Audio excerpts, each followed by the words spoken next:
Fadhbanna saoire.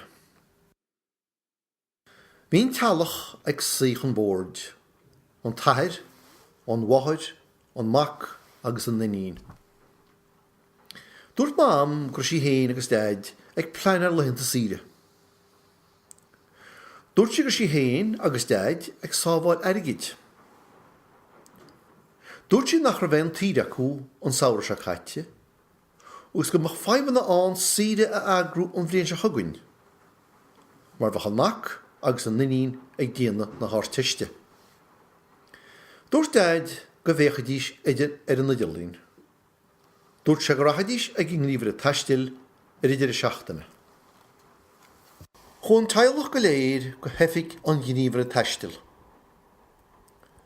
Dúirt dad go rá dianta ag an teaghlach, treistóg an tidilín a scrúdú os go bhráró bhfuil go marige.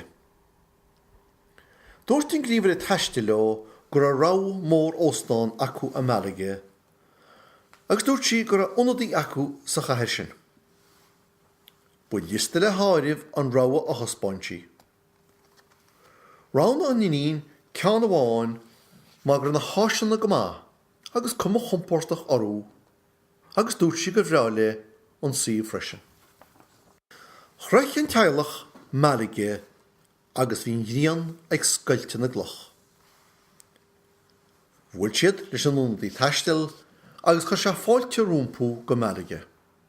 In sin, thug sé bhir hangháil a dóibh, agus dúirt sé dá mar chéan aibh gluach a chur éir.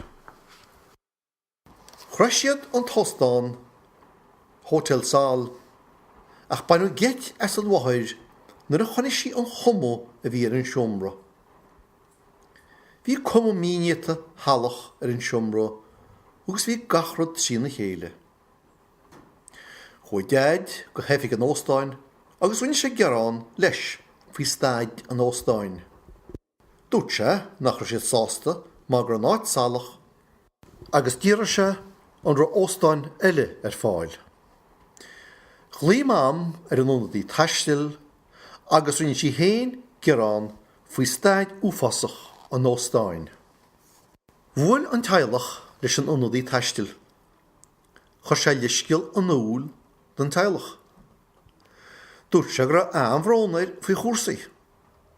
Dúirt sé gur stail ceisiúil agus gur tharla Fadhbanna móra. Dúirt sé go gurach sé óstán nua in náirithe dóibh, an saoire central. Dúirt sé gur óstán brábhí an, gur áisina brethe an agus gur an caighdeán níos airde in seo.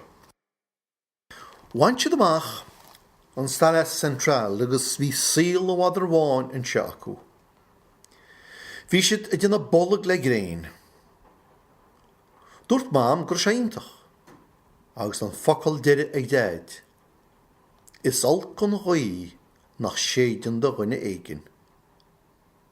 Bhí crí chona ar an scéal